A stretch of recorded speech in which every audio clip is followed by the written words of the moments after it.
Timor-Leste pressa União TLPU, nebe luta para jornalistas sirania direito exige governo a implementa decreto-lei número IDA para rihun rua noloresin rua com a criação subsídio frontline para profissional jornalista. Exigência Russi Timor-Leste pressa União TLPU para subsídio frontline ne hatoli Russi conferência imprensa quarta-feira semana ne e dele. Porta-voz Timor-Leste pressa União TLPU Zezito da Silva Hateten. Presidente da República promulga ona decreto-lei número IDA para rihun rua noloresin rua e haloron lima fulan janeiro.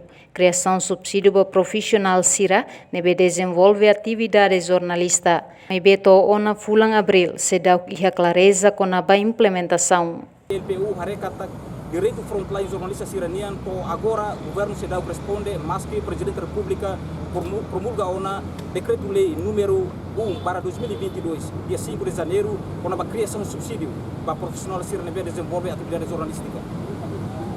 Profissional comunicação social Sira desenvolve atividade jornalística durante estado de emergência de forma exemplar.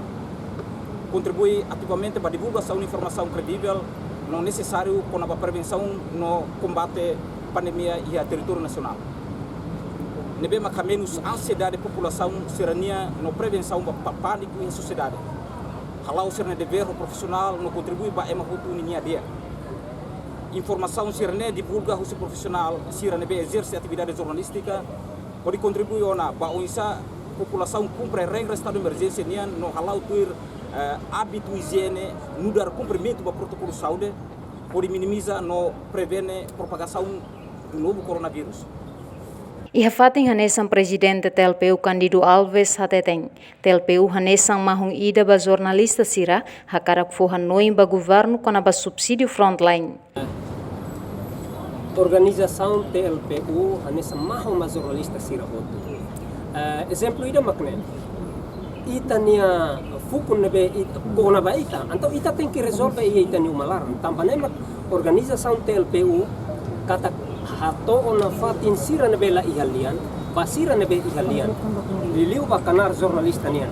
Tamba ita bazeba idane, tamba ita iha ona promulga hosi presidente da República, decreto hosi governo iha ona. Então ita mosanesa emasira selu.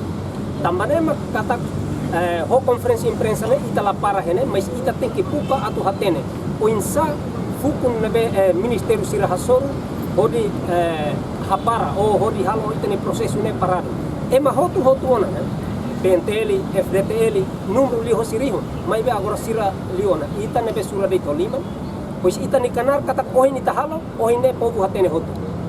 Antes, o ministro do Estado Assunto Parlamentar na Comunicação Social Francisco Martins da Costa Ferreira Jerônimo informa ona que o governo prepara um assunto técnico onde distribui subsídio frontline para jornalista. Reportagem Sabina Sansa, Televisão Timor-Post.